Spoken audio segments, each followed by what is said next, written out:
disais, quand Sylvain m'a proposé de venir, donc il m'avait donné 3 dates, et puis bon, janvier ça ne marchait pas, février je ne sais plus, donc je lui ai dit mars, voilà. Mais je n'avais pas vu quel jour c'était. Et quand j'ai ouvert mon agenda, j'ai dit waouh! Pile pendant Purim, pendant la fête d'Esther. Qui est-ce qui connaît Purim? Les Esther. Voilà. Vous avez tous lu Esther, j'espère. Ah, alors on va se concentrer sur Esther ce matin et sur ce que le Seigneur, bien sûr, veut nous dire au travers de ce livre. Alors Esther est une personne choisie. Nous sommes en pleine fête de Purim, et la fête de Purim, elle est justement relatée dans ce livre d'Esther. Le récit est écrit au 5e siècle avant Jésus et se déroule en Perse. Alors Perse, je vous dis tout de suite, c'est l'Iran actuel. Et ce récit nous rejoint dans l'actualité qu'on est en train de vivre en ce moment. Je voudrais simplement rappeler les menaces qui pèsent à l'heure actuelle sur Israël de la part de l'Iran qui souhaite annihiler Israël. Donc on est dans le contexte là. Pour nous maintenant, ce qu'on va repasser dans nos cœurs, finalement, à l'heure actuelle, c'est toujours vrai. Alors d'où vient le nom Iran? Ça c'est déjà la première chose. C'est grâce à mon mari, ça, parce que je voudrais l'honorer. Merci. Si, parce que c'est un fouilleur, c'est un fouineur, c'est un chercheur. C'est un chercheur. Donc il cherche beaucoup. Et c'est en 1935 que le nom de la Perse a été changé en Iran. Ce qui signifie le royaume des Ariens. C'est ça l'Iran. Je vous rappelle qu'Hitler avait pris le pouvoir en 1933. Les fondateurs du Hezbollah sont des chefs musulmans chiites iraniens. L'histoire d'Esther n'est pas une légende. Je voudrais le dire parce que j'ai déjà entendu ça. Non, c'est pas une histoire, une légende, histoire de... Non, c'est une réalité. Et le monsieur qui est là, assis à côté de moi, est allé en Iran il y a 15 ans pour un voyage. Vous vous doutez quel genre de voyage. Il est parti avec une Bible, une valise bourrée de Bibles. Donc j'avais entouré chaque petite Bible dans des paquets cadeaux. Et on avait bloqué des habits pour caler les Bibles. Mais il n'en avait pas beaucoup de rechange. Il avait surtout des Bibles. Et arrivé en Iran, voilà que, arrivé là-bas, les bagages sont contrôlés à l'arrivée. Alors ça, c'était pas prévu. Donc, sur le tapis roulant, là, il était avec notre fils, donc ils avaient chacun une valise. Et sur le tapis roulant arrivent les valises de notre fils et Jean-Louis. Et au moment où elles vont passer dans le scan, là, il y a un incident. Et le gars qui est en train de faire ça, il parle, il dit non, non, non, non, non, et les valises passent. Et alors, eux deux... Et puis tout d'un coup, il s'aperçoit, ah non, qu'est-ce qu'il a fait? Et il remet le tapis roulant à l'envers. Oh, Seigneur, au secours. Et arrive l'agent de voyage, et qui avait les passeports à la main, et qui dit, oh, vite, vite, vite, vite, vite, moi, il faut que j'avance, là, il faut que je les emmène dans le car, parce qu'on est obligé d'avoir quelqu'un qui guide, hein, là-bas, on ne peut pas être comme ça, lâché dans la nature. Et donc, ils disent, ah, prenez, alors ils ont pris vite les valises qui étaient horriblement lourdes. Il fallait faire semblant qu'elles étaient légères. Et les voilà partis, voilà comment le Seigneur a ouvert la porte déjà en Iran. À la gloire du Seigneur. Hein. L'autre chose que je voudrais dire, c'est que des fois on me dit, mais Esther, Mardoché, est-ce qu'ils ont vraiment existé, tout ça? Oui, Jean-Louis est allé au mausolée, là où ils sont enterrés, c'est quoi en ce moment? Oui, c'est un mausolée. Oui. Et donc, il y a les deux parce que tu m'as ramené des photos, mais là je les ai bêtement pas, j'aurais pu les projeter. On voit les deux cercueils où il y a Mardochée. Hein, oui, oui. C'est dans un espèce de bâtiment où les deux sont l'un à côté de l'autre. Et ils sont vénérés par la population chiite qui vient faire des prières devant eux avec un caillou, ils posent leur tête. Vous voyez comment ils font? Et leur front est marqué par la trace de la pierre et tout. C'est très fort là-bas. Et il y a ce mausolée et ils honorent. Et même plus qu'honorer, ils essayent de chercher une inspiration, une force, quelque chose de ces deux personnages qui étaient contre eux, enfin, qui étaient de l'autre côté, quoi. Et puis dans l'arrière-boutique, alors là on vous emmène, il y a une petite synagogue où bon, vous avez le droit d'être juif, mais pas d'être sioniste là-bas. Ils jouent sur les...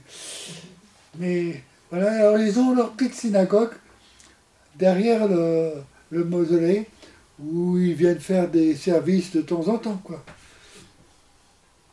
Alors je veux préciser que les Iraniens ne sont pas arabes, n'est-ce pas? Oui. Le roi de Perse, Cyrus, les rois de Perse, Cyrus et Assuérus, ont fait alliance avec le peuple d'Israël plus de 1000 ans avant qu'arrive l'islam. Il faut quand même le noter.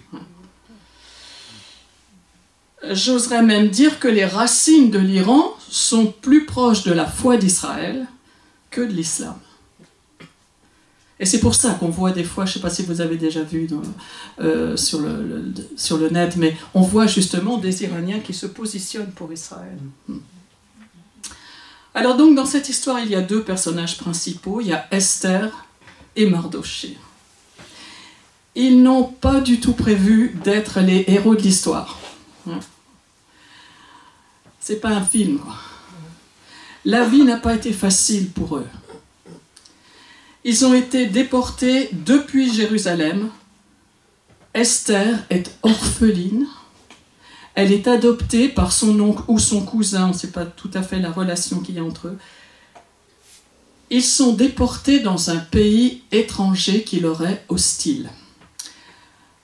Alors, mais Dieu voit. Et non seulement il voit, mais il a un plan. Et là, je veux vous encourager, nous encourager. Parce que quelquefois, la vie n'est pas facile. Mais on sait que derrière, l'Éternel trace une voie pour nous. Il a un plan. C'est même pas qu'il trace la voie, c'est qu'il sait qu'on va là. Alors sur le moment, ça paraît des fois un petit peu compliqué. Votre passé, quel qu'il soit, ne détermine pas ce que vous allez être demain, par la grâce du Seigneur. Et ça, je vous le dis de tout mon cœur. Quel qu'il soit, ne va pas déterminer ce que vous allez être avec le Seigneur. C'est ce qui se passe avec Esther. Et c'est ce qui se passe avec Mardochée. Par exemple, j'ai un exemple flagrant, c'est le prince vert, s'il y en a qui voient qui c'est. Si vous ne savez pas, vous allez voir sur le net. C'est l'un des fils des leaders du Hamas, qui n'imaginait pas son avenir, ni le rôle que l'Éternel allait lui faire jouer à l'heure actuelle. C'est un homme qui soutient Israël et qui a rencontré le Seigneur. Dans le livre d'Esther, Dieu agit dans l'ombre. Le nom de Dieu n'est jamais mentionné dans le livre d'Esther. Dieu reste caché. Le rouleau d'Esther s'appelle en hébreu Megillah d'Esther. Et dans cette Megillah, on entend le mot dévoilement dans ce mot Megillah. Quelquefois, dans nos vies, on a vraiment l'impression que Dieu se cache. Vous ne trouvez pas? Quelquefois, vraiment, on a l'impression qu'il se cache.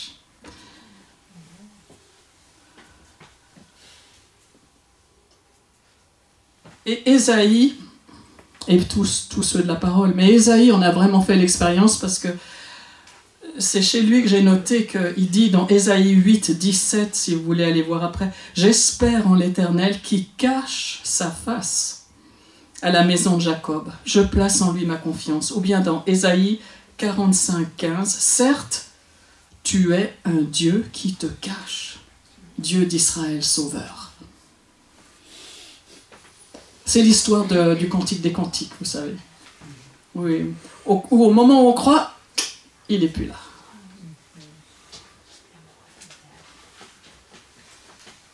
N'ayez pas peur quand tout est noir, que vous ne voyez plus sa main. Il a promis après le soir, il y aurait un matin. J'ai chanté ça il y a des années comme le chant que je vous ai fait chanter là, donc j'ai repris mes vieux chants. Et Dieu est là quand même, même quand on ne le voit pas. C'est ça que je veux déclarer. Dieu est là quand même. Parce que quelquefois, nous les humains, on se dit, on ne voit plus la main de Dieu, alors il n'est plus là. C'est fou, on est très vite. Alors que non, il est là quand même. Mais il se cache. Vous savez comment on joue avec les enfants? Wow. Il se cache. Le nom d'Esther en hébreu, c'est Hadassah, ça c'est son nom qui veut dire myrte, comme myrtille si vous voulez. Mais arrivée à Suse, elle va être appelée Esther. Ils vont changer son nom comme des étrangers, j'en ai vu souvent à Paris ou ici en Suisse, ils arrivent, ils ont un nom étranger qui est difficilement assimilable, difficilement prononçable. Alors on lui change son nom, elle s'appelle Esther. Sauf que, c'est bien tout prévu, Esther en hébreu, si on le prononce en hébreu, et si on l'écrit en hébreu, on écrit Aleph, Samer, Taf et Resh, pour ceux qui connaissent l'hébreu. Et Samer, Taf, Resh, ça c'est une racine, c'est Satar. Et Satar, ça veut dire caché, dissimulé. Voilà ce que veut dire son nom, même quand il est prononcé en hébreu. Waouh! Il n'y en a qu'un qui sache faire ça. Hein? Par 2 fois, il est mentionné dans le livre d'Esther qu'elle est la fille de Abihaïl. Alors, c'est au chapitre 2, au verset 15, on dit que Esther, fille de Abihaïl, peut-être prendre avec vous la parole parce que je pense que... Alors, Esther, tu es là. Au chapitre 2, paf, les lunettes. Des lunettes. Voilà. Je vous mentionne ça parce que j'ai entendu l'enseignement d'un rabbin là-dessus et j'ai dit waouh, ça c'est pour nous. Donc, au chapitre 2, au verset 15, quand son tour d'aller chez le roi fut arrivé, Esther, fille d'Abihaïl, oncle de Mardoché, qui l'avait adopté, ne réclama rien de plus que ce qui lui était proposé par Hegai, eunuque du roi et gardien des femmes. Esther était considérée avec faveur par tout le monde. Ça montre sa personnalité. C'est pas une femme qui est exigeante, qui veut ci, qui veut ça. Non, elle se suffit à elle-même, si vous voulez. Quand on lui propose d'emmener quelque chose, elle dit « c'est bon, c'est bon ». Elle sent bien que c'est pas là la destinée. C'est pas seulement d'aller chez le roi. C'est une chose. Je sais pas si c'était très agréable pour elle, voyez-vous. Parce que cette pauvre fille, elle avait peut-être rêvé d'une autre vie. D'épouser le prince charmant, je sais pas, enfin, comme toutes les jeunes filles. Et elle pensait pas qu'un jour, dans la rue, passeraient les gardes du roi et ils rafleraient toutes les jeunes filles qui étaient belles. Ou que leurs yeux étaient belles. Et elle a fait partie du lot. Et hop, elle a été emmenée.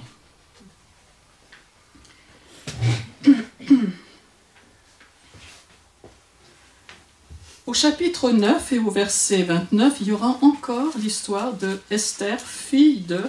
C'est encore redit, et c'est jamais pour rien dans la parole. Quand c'est redit, c'est jamais pour rien. Chapitre 9 au verset 29, la reine Esther, fille d'Abihaïl, et le juif Mardoché écrivirent avec toute leur autorité afin de confirmer cette seconde lettre de Pourim. Et c'est là-dessus qu'enseignait le rabbin en question. J'ai trouvé ça extraordinaire. Quand il a parlé d'autorité, il a parlé de Ruach HaKodesh, le Saint-Esprit. Allô?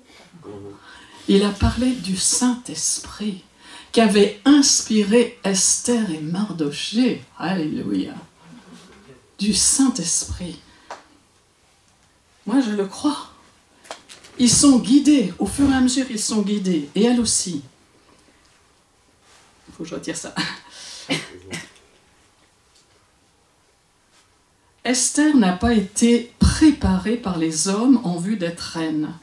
Elle n'a pas été élevée à la cour du roi d'Angleterre.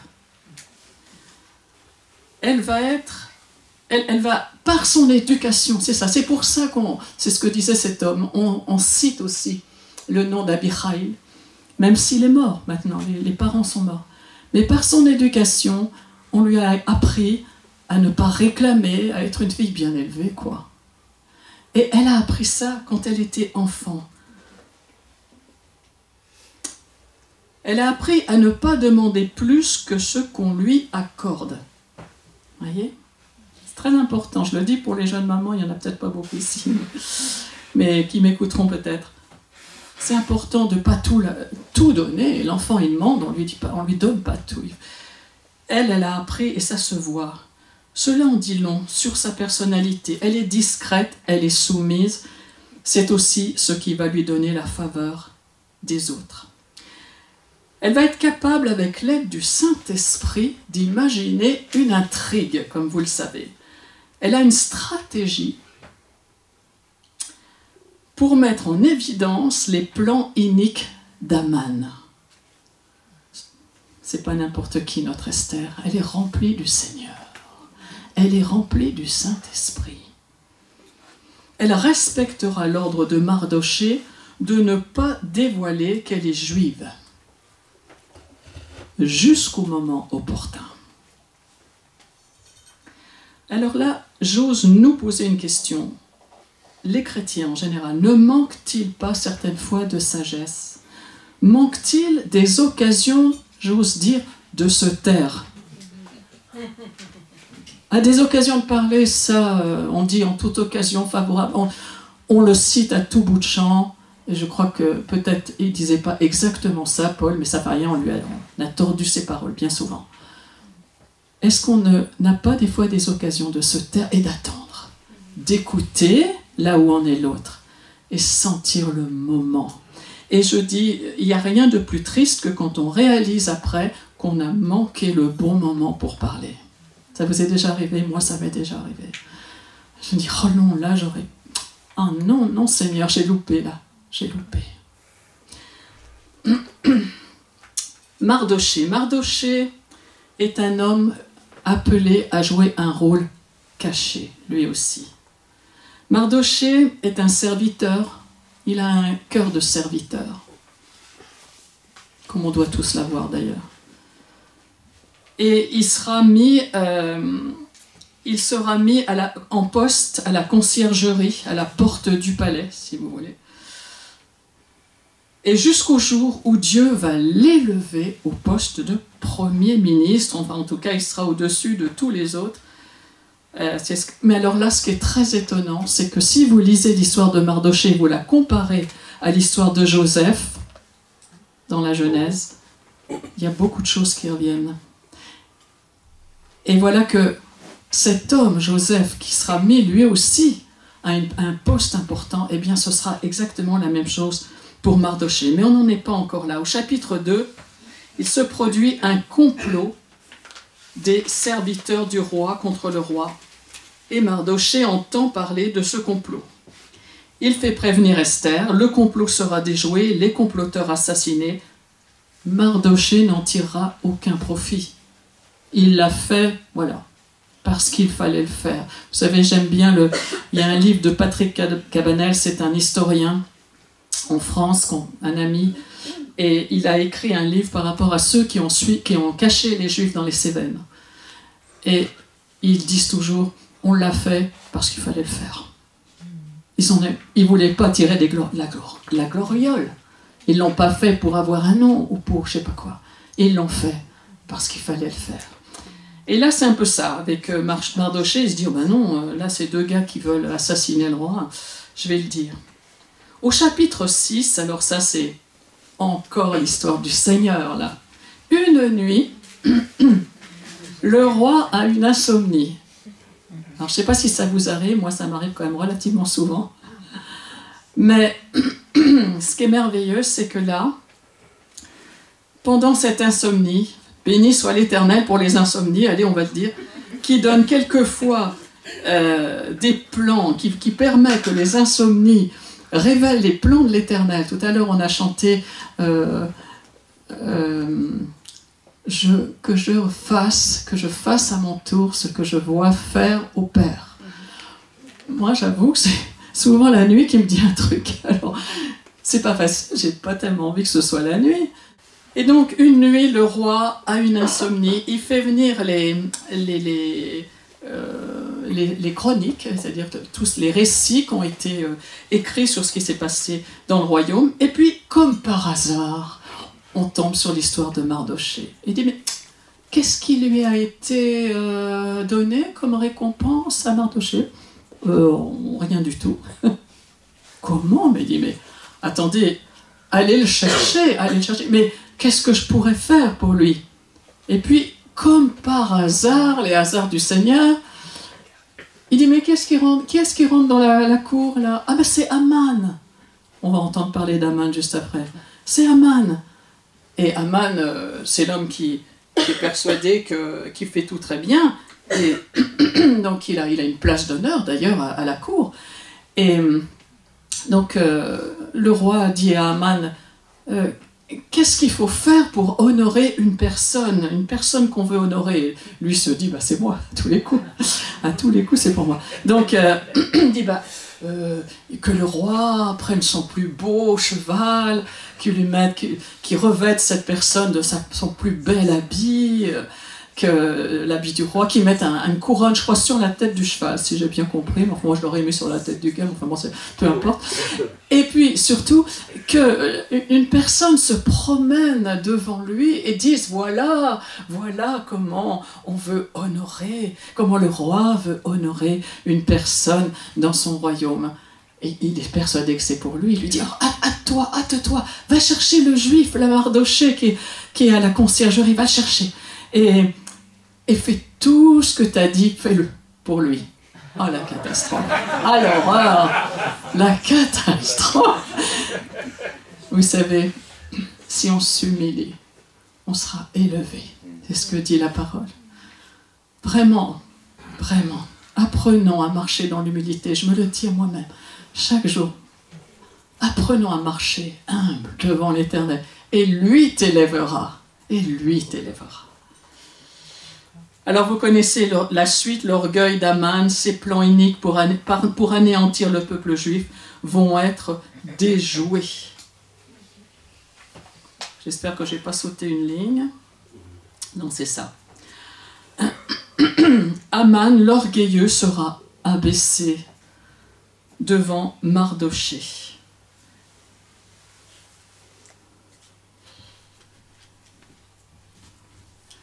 Alors, en relisant, parce qu'on a lu plusieurs fois le livre d'Esther, là, ces derniers jours, parce que donc, pendant cette fête de Pourim, à un moment, on la lit, hein, voilà. Et on lit ce livre. Et en le relisant, tout d'un coup, quelque chose m'est venu clair, mais que je n'avais jamais vu avant.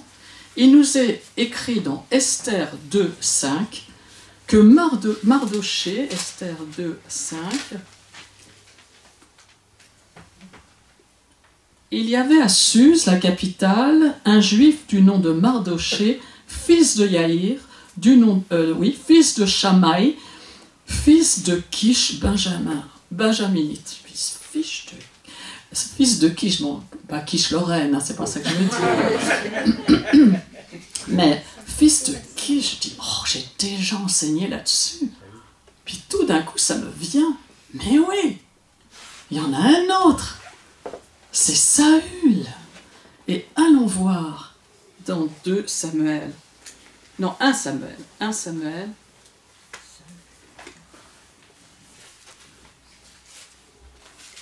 1 Samuel 9.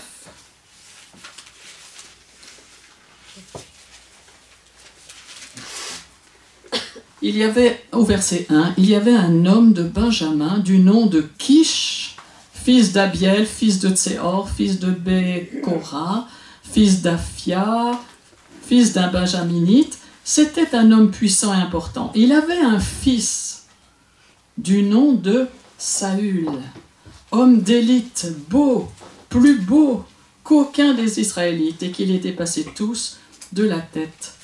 C'est la même famille. Tout d'un coup, je réalise. Mardoché, Esther, la belle, la grande. Saül, elle est de la même famille. L'Éternel va faire revenir l'histoire avec la même famille pour que les choses changent. Je ne sais pas si j'ose vous dire que peut-être vous êtes là dans votre famille pour faire revenir l'histoire et que les choses changent. Je pense que c'est vrai pour quelqu'un ici. Je pense que c'est vrai.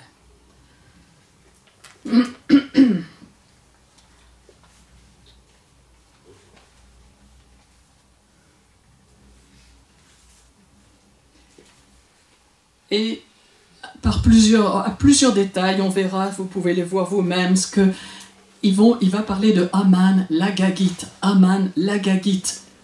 L'Agagite, c'est qui? Eh bien, c'est Agag, le fameux roi que Saül a préservé, n'a pas voulu tuer. Et on le retrouve après. Aman l'Agagite. Voilà. Aman.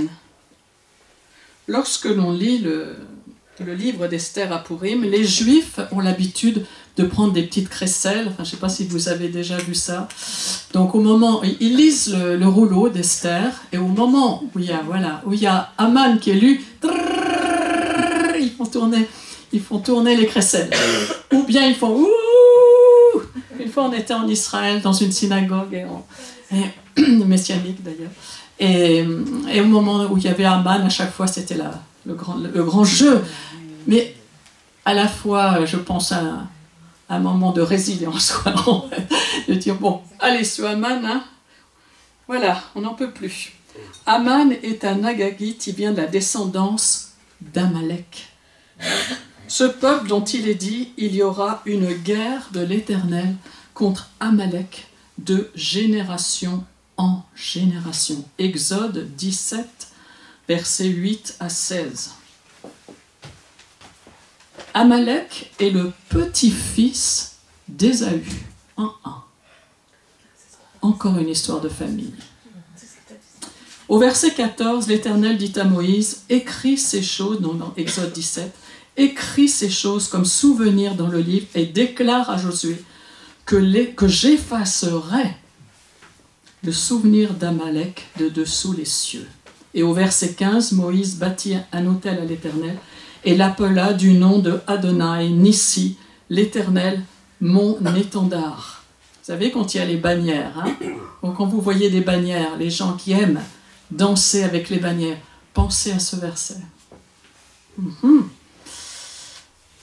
Au lieu de vous dire, elle m'agace avec sa bannière.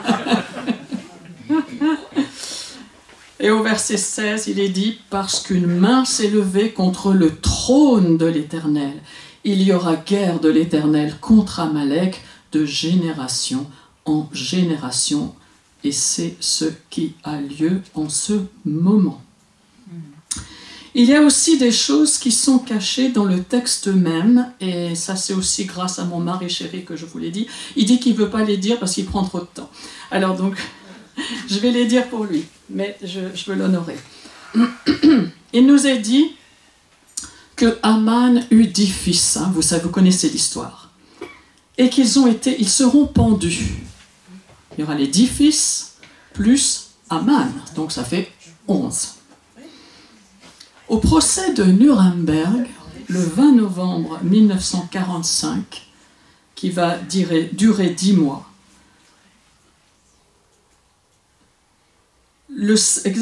donc 10 mois, donc le 16 octobre 1946 plutôt, donc après, à la fin, le procès se soldera par la pendaison de 11 officiers allemands condamnés à mort. L'un se donnera la mort dans sa cellule et les 10 autres seront pendus. Et l'un d'eux, Julius Streicher, dira au moment de sa pendaison, Purim 1946. Dans le texte en hébreu, à cet endroit-là, il y a des lettres qui sont plus grandes. Elles ont été écrites plus grandes pour montrer quelque chose. Et il y a l'histoire justement de la date. Mais bon, je peux pas, j'aurais pu vous préparer un truc, mais on ne l'a pas fait. On a beaucoup de choses à vous dire. Mais n'empêche que dans le texte déjà... Oui, non, tu veux dire? Non, je veux t'encourager. Dans le texte en question, il est déjà indiqué dans le texte 500 ans avant la venue du Seigneur. Il est déjà indiqué qu'en 1946, 10 hommes seront pendus.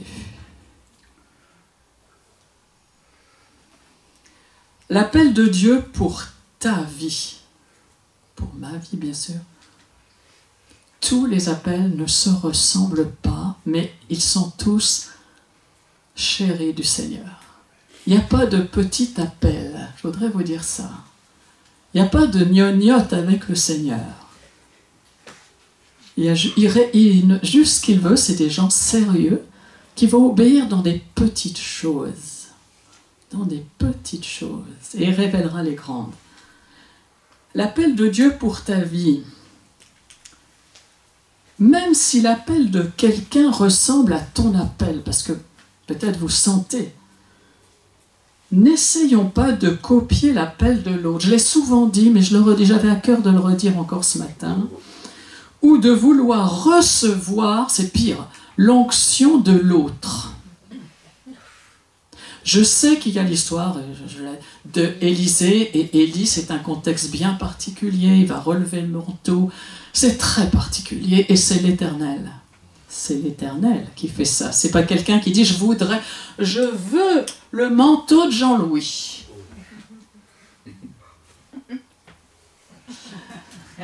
J'en connais d'autres qui vont essayer d'avoir absolument l'onction de.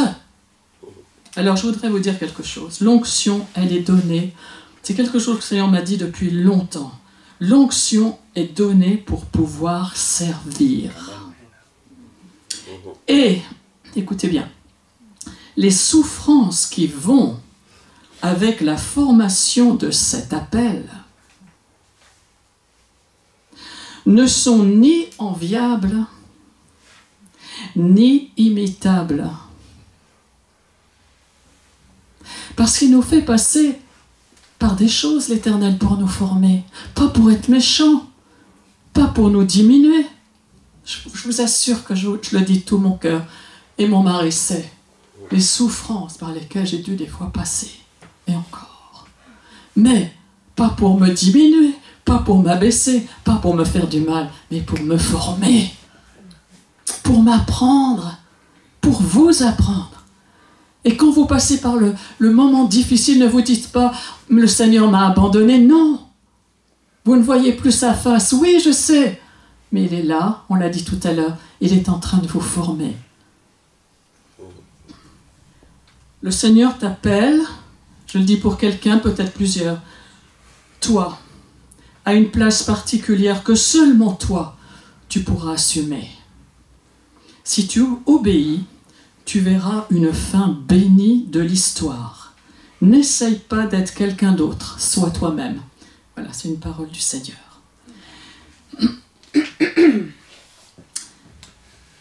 Il y a des moments dans nos vies où on sent très fort que c'est Dieu qui conduit et le Saint-Esprit qui pousse derrière. Il pousse, il veut. Il veut que ça s'accomplisse. Alors, je vais vous donner des témoignages personnels. Alors, on m'a dit dernièrement, mais j'avais fait un enseignement, on m'a dit, mais t'as pas donné des témoignages personnels. Nous, on aime quand tu racontes des témoignages personnels. Alors, je dis, bon, je dis à Jean-Louis, je vais leur dire des petits témoignages personnels. Donc, ça va, on est bon au niveau de l'heure, oui, c'est bon.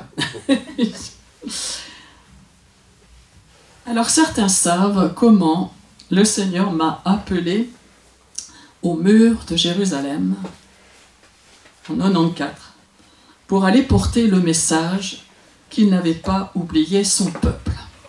Et je l'ai fait au travers de CD et à chaque fois je bénis Sylvain et Rolf qui m'ont aidé. Je l'ai fait. J'ai cru à cet appel et le Seigneur m'avait donné un signe. Et alors, 10 ans après, à peu près, après l'appel, il y a eu une année très particulière pour moi, c'est celle-là que je vais vous raconter. C'est l'année 2015. 7 janvier 2015, il y a les attentats de Charlie Hebdo à Paris. Je me trouve à Paris à ce moment-là, j'en étais au travail quelque part, je n'étais pas à Paris, et je dis à Jean-Louis, je crois qu'il faut que j'aille à l'ambassade pour leur dire combien c'est terrible ce qui s'est passé. Et on avait déjà rencontré l'ambassadeur, enfin c'est toute une histoire mais que j'ai déjà racontée ailleurs, alors chercher. On avait déjà rencontré l'ambassadeur à l'ambassade. Et donc je vais à l'ambassade pour leur dire ma peine, notre peine. Et quand j'arrive à l'ambassade à Paris, à l'ambassade d'Israël, vous savez c'est quand même tout un truc pour aller à l'ambassade, et là il y a une grande queue. Beaucoup de gens qui venaient pour essayer de faire Alia, de rentrer à cause des attentats. Ils disaient non mais on ne peut pas rester nous. Voilà. Ils viennent me chercher pour m'emmener au bureau de l'ambassadeur. Donc je rentre dans le bureau de l'ambassadeur et je lui dis toute ma peine. Je lui dis que avec Jean-Louis nous sommes... voyons que c'est un temps difficile pour eux, un temps difficile pour Israël, un temps difficile pour la diaspora, pour les Juifs qui sont en France. Je commence à lui parler. Et puis, il me dit tout d'un coup, Corinne, parce que bon, on l'avait déjà rencontré, mais on se dit vite, tu et Corinne. En Israël, on n'est pas avec des grands vous et tout ça. Bon. Vous connaissez Moshe Sebag? Non, pas du tout. Excusez-moi, il faut que je boive un petit coup, parce que là, sinon...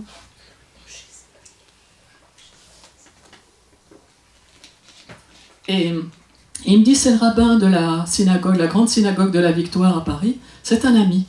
Ah, je dis, non, je le connais pas. Il me dit, attendez. Il prend le téléphone, clic, clic, clic, clic, clic, clic. Allô, Moshe, c'est égal. Mashlomcha. Puis ils se mettent à parler en hébreu tous les deux. Puis il dit, j'ai dans mon bureau une femme. Je pense que tu aurais la joie à la connaître. Parce que bon, ils savaient déjà que je chantais. Bon, il y avait toute une histoire. On avait vu l'ambassadeur. Ils avaient été à mes concerts. Ils savaient que je chantais sur Israël. Ils savaient que les gens, ça les entraînait à aimer Israël. Donc il dit, je crois que t'aurais vraiment intérêt à la rencontrer. Et puis, il me fait... il me passe. Il me le passe. Moi, je suis surprise, vous voyez, je ne m'étais pas préparée du tout. Je lui dis, oui, bonjour monsieur, je ne sais même pas comment l'appeler. Et il me dit, écoutez, est-ce que vous pouvez me donner votre numéro de téléphone, je vous rappelle. Bon, je lui donne mon numéro de téléphone. Voilà. Je sors, j'appelle Jean-Louis, je lui dis, incroyable ce rendez-vous. Et on prie tous les deux. Puis je rentre chez nous, et ce rabbin m'appelle. Et puis il me dit, mais qu'est-ce que vous nous voulez?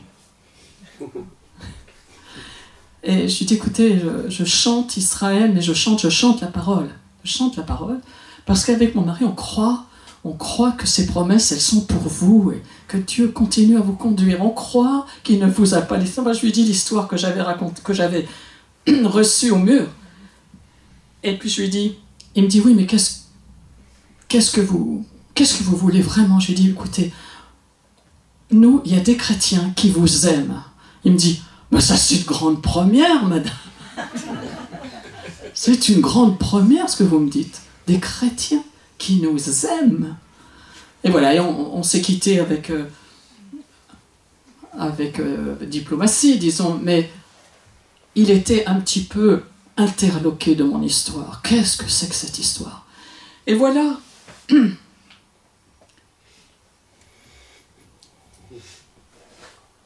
Que le 9 janvier, il y a encore un attentat à Paris, avec l'hypercachère. Et là, j'appelle le rabbin, je lui dis, avec Jean-Louis, parce que Jean-Louis, je voulais qu'il le rencontre, on va aller à la manifestation. Et il m'a dit, oui, on se donne rendez-vous, on se voit là. Et on a été ensemble, manifester, enfin, dire notre peine. Et voilà que quelques jours après, il y a encore un attentat, à Montrouge cette fois, toujours en 2015. En février 2015, c'est à Jérusalem que je fais pour la première fois un concert. C'était prévu comme ça, toujours en 2015, avec Carlos Payan. Et Carlos m'avait dit, oh, on va essayer, tu sais Corinne, on va emmener 200, 300 personnes. Je lui ai dit, écoute Carlos, moi j'entends dans mon cœur 500. Il me dit, t'es folle. Qu'est-ce qu'on va faire avec 500? On était 500. Il y a eu beaucoup d'avions, plusieurs avions, on était 500. Et donc, on est arrivé en Israël et ils ont visité différents endroits parce que les gens venaient bien sûr pour visiter. Et il y a eu donc ce concert. Vraiment, pour moi, c'était un cadeau du ciel, de chanter tous ces chants, mais à Jérusalem, vous voyez. Et au concert, il se trouvait qu'il y avait la femme de l'ambassadeur, d'un des ambassadeurs, pas celui dont je vous parle, mais un autre, qui était là, à mon concert, qui est venu à la fin en pleurs. En pleurs. Et moi, je n'ai pas réalisé que c'était la femme de l'ambassadeur. Je vais vous dire la vérité, j'ai vu une dame, comme ça arrive souvent, voilà, qui est venue, qui était tellement touchée, je l'ai prié pour elle. Et puis, il y avait aussi un couple qui va devenir ami avec nous, qui est le consul qui était le consul de Strasbourg, avec sa femme. Et c'est ça. Et pareil, c'est que le Seigneur qui fait des choses pareilles. Non. Vous croyez que j'aurais imaginé ça, moi, avant? Ou petite fille? Jamais, jamais j'aurais imaginé qu'un jour, le Seigneur ouvrirait de telles portes. Et justement, cette femme de l'ambassadeur, l'année dernière, on a fait un Zoom avec Carlos. Je ne me rappelle plus. Mais cette femme, ils viennent comme par hasard, encore un hasard du Seigneur. Cet homme-là est nommé aussi ambassadeur à Paris.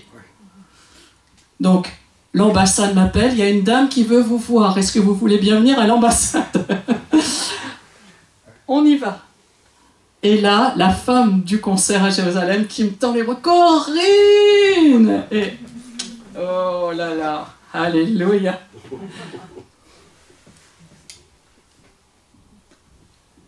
Ce sont les histoires du Seigneur, ce que je vous raconte. Je ne les ai pas préparées d'avance. Je ne savais pas tout ça, ça allait se passer. Et donc, j'ai perdu le fil là.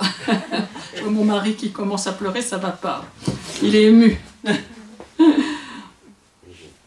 Voilà, l'Éternel veut, quand l'Éternel veut quelque chose, il ouvre les portes. C'est ça que je veux vous dire.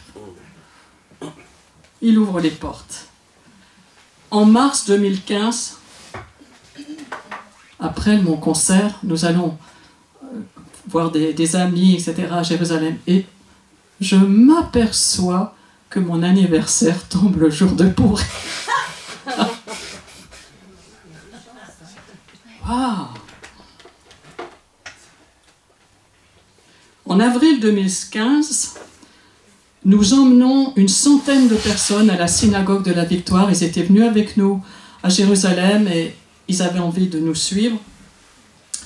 Et Moshe Sebag, le rabbin de la Victoire, me demande de chanter. Il me dit, est-ce que tu veux chanter, Corinne, alors, dans la synagogue? Vous savez, une femme ne chante pas dans la synagogue, normalement. Hein. Et j'ai dit oui. Et j'ai dit, je vais chanter, mais avec tous mes frères et sœurs.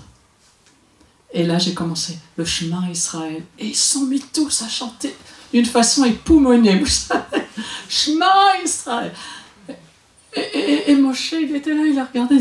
Ils chantent en hébreu. Ils nous connaissent.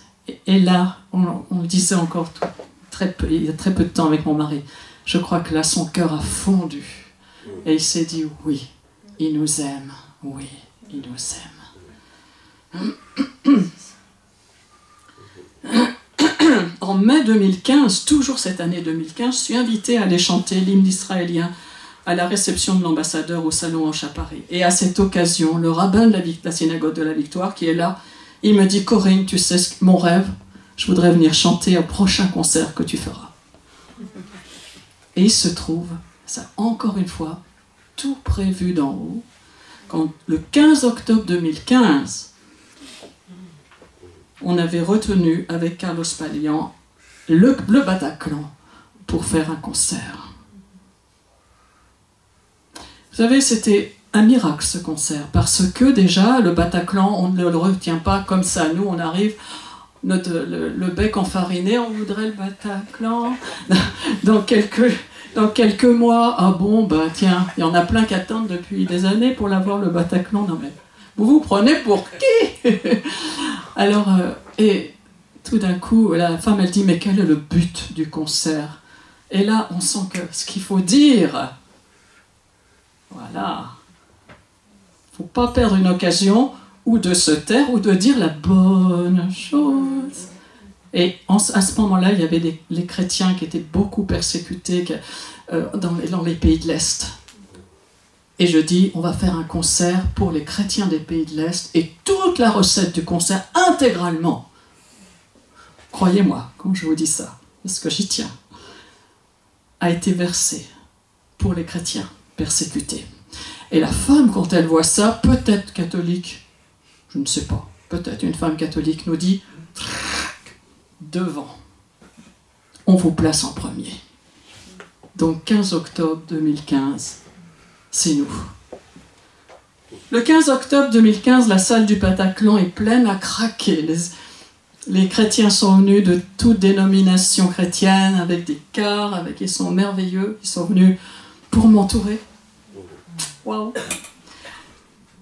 Mon concert s'appelle Jérusalem. C'est marqué en gros sur le Bataclan. Jérusalem, Corinne Lafitte, Jérusalem. Non mais vous voyez. Et il est là, ce rabbin, et il va chanter le psaume 121, cantique des montées. Je lève les yeux vers les montagnes. D'où me viendra le secours? J'ai réalisé ça que dernièrement, qu'il a chanté ce psaume 121, alors qu'il allait y avoir les attentats après. Hein. D'où me viendra le secours? Le secours me vient de l'Éternel, qui a créé les cieux et la terre. Donc il chante, et moi je chante aussi, je l'accompagne. Tout juste un mois plus tard, le 13 novembre 2015, il y aura l'attentat meurtrier du Bataclan. Ce jour-là, quand Jean-Louis était réveillé avant moi, il vient me voir, il me réveille, il me dit « Écoute à la radio, Corinne, écoute !» Et quand j'ai entendu ça, mais vous savez, j'ai été sidéré, vous voyez ce qu'on appelle, c'est-à-dire qu'on est, je ne comprends pas. Et je me revois dans le Bataclan, je me revois avec toute la chorale, j'avais un grand cœur, je me revois avec les musiciens, tous les musiciens, je me revois avec tous les gens qui étaient là, avec mes enfants, mes petits-enfants qui étaient là. Et j'imagine ce que ça aurait été un mois plus tôt, le carnage. Je connais les loges, je sais où ils se réfugient, je sais tout ça. Je sais où ils vont grimper pour essayer. L'Éternel nous a protégés. C'est pas qu'on a été mieux, je veux pas dire ça, hein. D'accord? Mais l'Éternel nous a protégés. Et je bénis l'Éternel d'avoir évité que ce soit nous qui faisions ça. Vous, j'arrête là mes petites histoires, n'ayez pas peur. Oh, il y en aura peut-être une petite à la fin. Vous et moi, nous avons été mis à part. Vous et moi, j'assiste. Nous avons été mis à part, pour quoi faire? Pour célébrer la gloire de Dieu. C'est ce que nous dit la parole. Alors, qu'est-ce que ça signifie être mis à part? Lors d'une des visites de la synagogue, quand il y avait tout le monde, il y avait les chrétiens, Moshe a dit ceci, et ça m'a énormément fait réfléchir. Il a dit, il a abordé le point de la nourriture cachère. Il a dit ceci, on ne mange pas cachère parce que c'est meilleur pour la santé. On mange cachère parce que Dieu nous l'a ordonné pour être différents. Et ça m'a touché. Pour être différent. Cela m'a fait réfléchir. Dans quelle mesure, vous et moi, nous acceptons d'être mis à part, d'être différents, parce que nous avons été choisis. Dans Éphésiens 1, versets 3 à 6, en lui, vous avez été choisis. Vous avez été élus, prédestinés pour célébrer sa gloire. Alléluia. Cela s'adresse à chacun de nous ici. Vous servez ici dans la maison d'adoration pour célébrer sa gloire. C'est un appel sérieux. Et je vous demande de le reconsidérer et de le prendre à nouveau au sérieux. Alors je vais donner quelques points par rapport à ce que c'est que l'appel dans nos vies.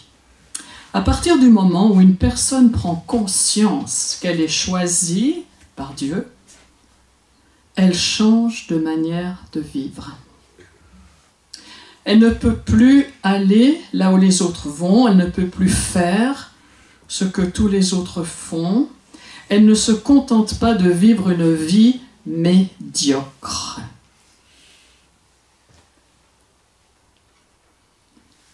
Comme tout le monde. Il y a en elle une détermination qui lui dit qu'elle est appelée à autre chose. Même si confusément, elle ne sait pas quelle est cette autre chose. Avec l'appel vient un prix à payer. Des gens autour de cette personne ne comprendront pas que cette personne a été choisie et qu'elle va devoir apprendre ce que veut dire penser autrement, agir autrement, remonter le courant, être un saumon, être sur le chemin étroit. Quitter le chemin large. Quand j'étais petite, on m'a appris tout le contraire. La vie des autres comptait beaucoup. Et on me disait toujours, mais qu'est-ce que vont dire les autres si tu fais ça? Et c'était fort, hein, Jean-Louis? C'était fort en moi. Ou pour Jean-Louis, mais... Alors Jean-Louis, il s'en fiche complètement de ce que pensent les autres. Mais du coup, je disais, mais attends, mais faut pas que tu fasses ça, faut pas que tu dises ça, faut pas que tu mettes ça. Parce que pour les autres, il me disait, mais qu'est-ce que je m'en fiche des autres? Et j'ai dû apprendre à penser autrement. J'ai dû passer par le pressoir à huile. C'est ça la vérité. Quand Jésus va à Gethsémane, en hébreu c'est Gatshemane. Ça veut dire Gethsémane, ça veut dire pressoir à huile. C'est ça que ça veut dire, Gatshemane. C'est l'huile, Shemane c'est l'huile. Et Jésus est passé par ce pressoir à huile. On n'est pas plus grand et plus malin que notre Seigneur. S'il a dû passer par là, moi aussi je dois. Nous aussi, nous devons passer par là. Les épreuves qui nous sont proposées dans nos vies sont le pressoir à huile. Vous connaissez l'histoire le verset dans Jacques qui dit de considérer les épreuves qui nous sont proposées comme un sujet de joie. Des fois, ça grince, ça grince. Moi, des fois, ça a été dur. Voilà. Elles sont là pour que l'huile soit exprimée dans nos vies. L'huile, c'est l'onction. Et c'est pour ça que tout à l'heure je disais, n'essayons pas, oh, je voudrais l'onction, je voudrais l'onction. Laissez le Seigneur déverser l'onction dans vos vies.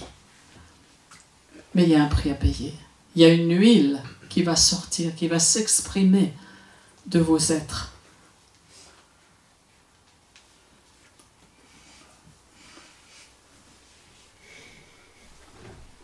Parce que vous avez été choisi, vous êtes mis à part. Ce n'est pas vous qui m'avez choisi, dit le Seigneur, mais moi, je vous ai choisi et je vous ai établi afin que vous portiez du fruit et que votre fruit demeure, pour que tout ce que vous demanderez au Père en mon nom, il vous le donne. Et là, j'ai compris que c'était une condition sine qua non. Il y a déjà obéir, le laisser vous faire passer par des épreuves, laisser l'huile être exprimée, porter du fruit. Porter du fruit. Le fruit, il s'exprime tout seul. Je voudrais vous le dire parce que des fois, je me rappelle, c'était Rick Riding qui donnait un enseignement là-dessus. On n'a jamais vu un arbre faire pour sortir son fruit, quoi. Hein? Le fruit, c'est cette sève, ça monte, et il y a des fleurs et il y a des fruits. Mais pour qu'il y ait des fleurs et des fruits, et ça on a dû l'apprendre aussi avec un jardin qu'on avait, il faut tailler, il faut émonder, et c'est ce qui va se passer dans nos vies. Le Seigneur, parce que sinon, nous on avait un arbre avec des fleurs qu'on aimait bien dans une des maisons où le Seigneur nous avait emmenés, mais c'est encore toute une autre histoire. Et moi je ne voulais pas le tailler parce que je le trouvais trop beau. Je disais, non, on ne va pas le ratiboiser, il aura l'air de quoi, je le vois depuis ma cuisine, il est super beau. Et Jean me disait, bah oui, mais si on ne le taille pas, ben voilà. Et c'est ce qui est arrivé. Et puis les fleurs, il faut tailler pour que les fleurs poussent. Et c'est ce qui se passe souvent dans nos vies. Le Seigneur taille, ça fait mal. Mais la bonne nouvelle, c'est que nous allons avoir des fleurs et des fruits surtout, pour que votre fruit demeure. Oh là là, alléluia. C'est vraiment ce que je demande au Seigneur. C'est qu'à chaque fois qu'il a permis de faire des choses au travers de nous, c'est pas nous, c'est lui, que ce fruit demeure, que ce soit vrai pour chacun de vous, que votre fruit demeure, pour que tout ce que vous demanderez au Père, il vous le donne. Vous voyez, il y a tout le début, il y a tout la taille, il y a les fruits, et à ce moment-là, vous demandez au Père de tout votre cœur, et il va vous le donner. La promesse qui va avec l'obéissance, en fin de compte, c'est ça. Il y aura des moments où vous vous demanderez si vous êtes sur le bon chemin. Et l'ennemi essaiera tout pour vous décourager et vous obliger d'abandonner.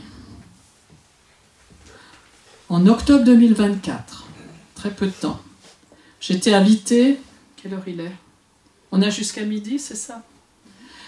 J'étais invitée à venir chanter dans un rassemblement dans une église à Genève, lors des commémorations du 7 octobre 2023.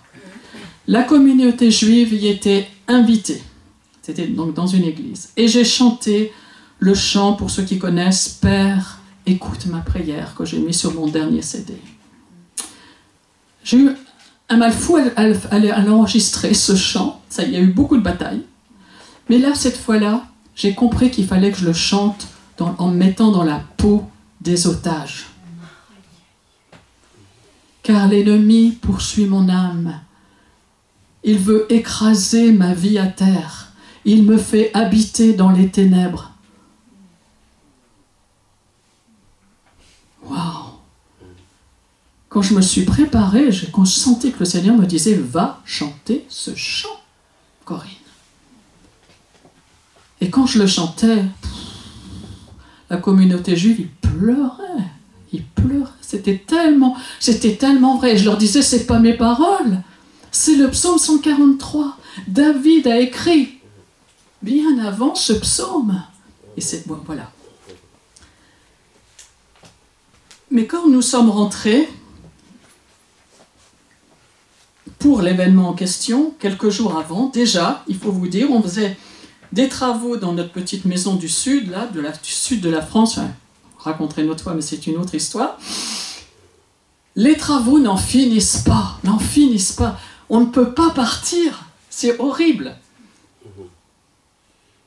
Heureusement, des gentils chrétiens amis nous disent « Écoutez, on va venir dans votre maison pour la fin des travaux, c'est pas possible. » Puisqu'ils savaient pourquoi à quoi le Seigneur nous appelait.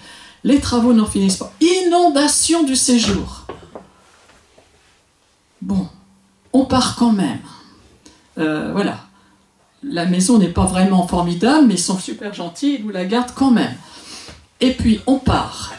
Et voilà qu'arrivé en gare de Valence, on changeait de train pour aller à Genève, et on descend, bon, on va se restaurer, on boit un petit truc chez Paul, enfin je vous donne tous les détails, et puis on reprend notre train, et tout d'un coup, on avait chacun moi j'avais 2 valises, Jean-Louis, une valise et un sac, donc voilà, pour vous dire, hein, on tirait nos trucs, on attend le train, je dis, mais c'est pas ma valise, je dis, c'est pas ma valise. J'ai dit, Jean-Louis, c'est pas ma valise. Et Jean-Louis s'était trompé. Il s'était trompé de valise quand on est descendu du TGV. Il a pris une autre valise. Et dans cette valise, je peux vous dire, il y avait tout. Tout. On était resté l'été dans le sud, et vraiment tout ce que vous pouvez imaginer. Mes papiers, mais tout. Et mes habits pour 2 jours après, où je devais chanter, enfin, il y avait tout. Et là, oh, vous voyez ce que ça peut... Enfin, je ne sais pas si vous voyez ce que ça peut faire, c'est la première fois que ça m'arrive. C'est une catastrophe qui vous arrive. Hein.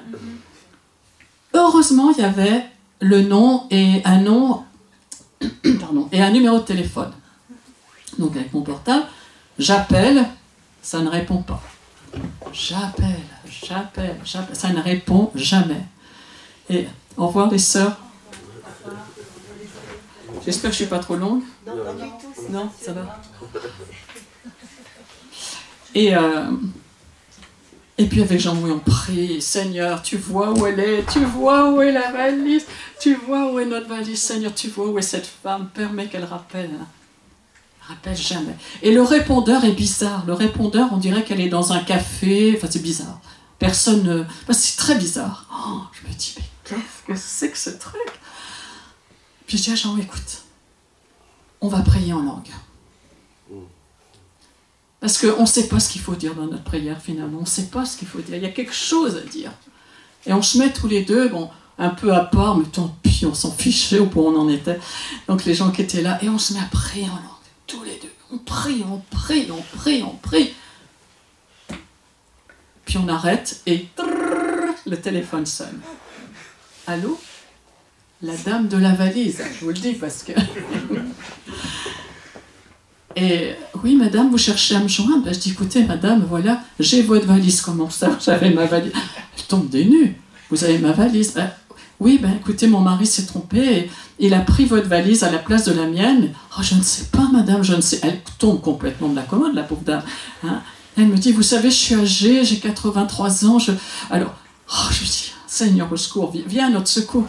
Mais je lui dis, écoutez, est-ce que vous êtes descendu chez... Moi, j'ai cru que c'était au café qu'on avait échangé chez Paul. Elle dit, ah non, je ne connais pas de Paul. Enfin bon, bref, ça devient très compliqué. Et alors, je lui dis, mais... Écoutez, madame, vous êtes où? Alors, elle me dit, ben, je suis à Beaune. Alors, nous, on était Valence. Je suis à Beaune, là-haut. Et elle me dit, j'ai à Lyon, mon frère est venu me chercher. Mais je dis, écoutez, madame, simplement, est-ce que vous pouvez voir, regarder votre valise? J'ai votre valise, ça, j'en suis sûre. Est-ce que vous pouvez regarder si c'est ma valise? Elle me dit, ah non, pas du tout, parce que mon frère est parti avec la voiture, et la valise est dans la voiture. Seigneur, au secours! Et tout d'un coup, il me donne une idée. Et je bénis mon frère. Donc, il me donne une idée. Il me fait penser à Jacques Jaraboutique. Est-ce qu'il y en a qui le connaissent? Jacques, certains. Et on connaît très bien Jacques. C'est vraiment un frère. Et j'appelle Jacques, je dis, écoute Jacques, je te raconte mon histoire. Il me dit, Corinne, je vous emmène à Beaune. Je viens vous chercher, je vous... Alors là, bénis mon frère, bénis-le encore aujourd'hui, Seigneur. Il est venu nous chercher, et on ne savait pas si c'était ma valise ou non, vous vous rendez compte de l'histoire. Hein. Et donc, nous voilà partis. Et sur le chemin, tout d'un coup, le téléphone sonne, la dame dit, écoutez, je pense que c'est ce que vous me dites, mais vous allez voir en arrivant si c'est la bonne. Bon, on arrive là-bas, je vois ma valise, je lui amène sur valise, on tombe dans les bras l'une de l'autre, tellement heureuse de retrouver ma valise. Dieu. Et puis Jacques, on se prend il prend la main de la dame, il prend la main et dit, Madame, vous êtes chrétienne? Alors elle dit, oh oui. Et alors je lui dis, mais nous aussi, Madame, on a prié. On a prié pour cette histoire de valise. On a demandé à l'Éternel de retrouver la valise. Elle dit, oui, je suis catholique et je reviens de Lourdes. Alors j'en reviens pas de cette histoire de valise. Alors on lui dit, on va prier. Vous voulez bien? Oui. On a pris les mains. On a béni l'Éternel qui avait ramené la valise dont j'avais tant besoin pour 2 jours après. Pour finir l'histoire quand même, on revient avec Jacques. Alors il dit, qu'est-ce que je fais? Et d'abord il nous met à la gare, et la gare est fermée. La gare de Beaune, enfin bon bref, un truc idiot. Et il dit, bon ben, je vous ramène chez moi, on ne sait pas quoi faire, il est très tard. Vous voyez, dans toute cette histoire, il est très très tard. On revient en pleine nuit, en plein milieu du voyage, la voiture qui commence à clignoter, l'ordinateur qui dit, arrêtez-vous tout de suite, il y a un problème. Je dis non, attends. Alors, il dit, qu'est-ce que je fais? On dit, peut-être qu'il faut que tu sortes de l'autoroute quand même, quoi. Que s'il y a un problème. Mais... Donc, il sort de l'autoroute et on y va qu'à un cas, vraiment doucement, jusqu'à chez lui. On est rentré, on était en pleine nuit. Et on a vu encore une attaque, vous voyez. Tout ça, c'était que... Mais avec le recul, je sais que c'était que des attaques. Et puis, donc, on est rentré. Et là, quand... j'ai pu chanter et j'ai vu combien c'était loin, béni. Le Seigneur avait tout préparé et on pouvait enfin dire à la communauté juive qu'on les aimait. Vous vous rendez compte? Rien que pour aller dire qu'on les aime. Le boulot qu'il y a derrière, l'ennemi qui s'oppose. Que le chemin tout tracé, qui ne sera peut-être pas un long fleuve tranquille, je vous préviens. Que ce chemin tout tracé, on l'a chanté tout à l'heure, j'ai envie qu'on le rechante tout à l'heure. Vous voyez la main du Seigneur.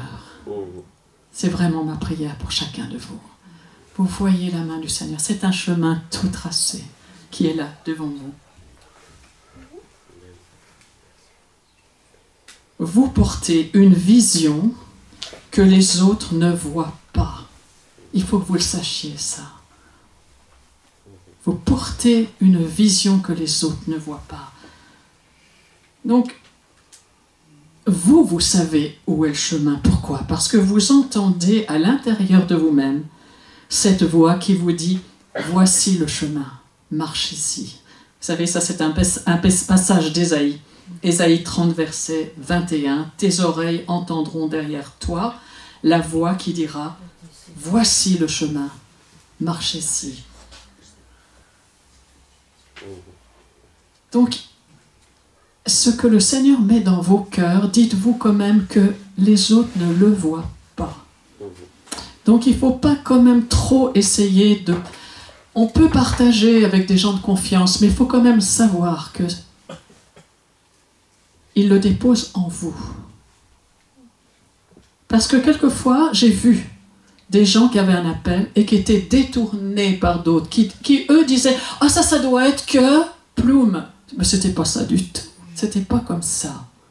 Alors je vous le dis avec beaucoup de sérieux.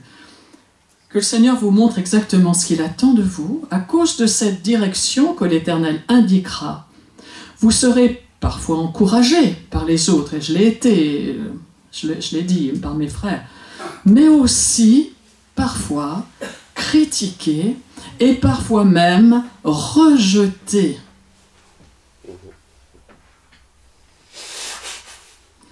Mais prenez courage. Ces difficultés ne doivent pas être des obstacles. La critique des autres n'est pas notre ennemi. Ok? Ce que les autres nous disent de méchant, ce n'est pas notre ennemi. C'est notre purification, notre préparation pour le but que l'Éternel s'est fixé, lui. Et aussi pour nous donner le véritable sens de notre vie. Le véritable sens de notre vie. Au travers de ces épreuves, Dieu nous fortifie. Chaque défi nous rend plus forts. Il nous emmène plus loin dans la présence du Seigneur. Et pour terminer, je vous laisse 2 versets que je sentais très forts pour vous. Vous les connaissez par cœur, mais je veux les prononcer en laissant le Saint-Esprit parler à vos cœurs. Le psaume 84, versets 6 et 7. Heureux, heureux ceux qui trouvent leur force en toi. Ils trouvent dans leur cœur des chemins tout tracés. Lorsqu'ils traversent la vallée des pleurs, ils la transforment en un lieu plein de sources, et la pluie la couvre de bénédictions. Amen. Amen.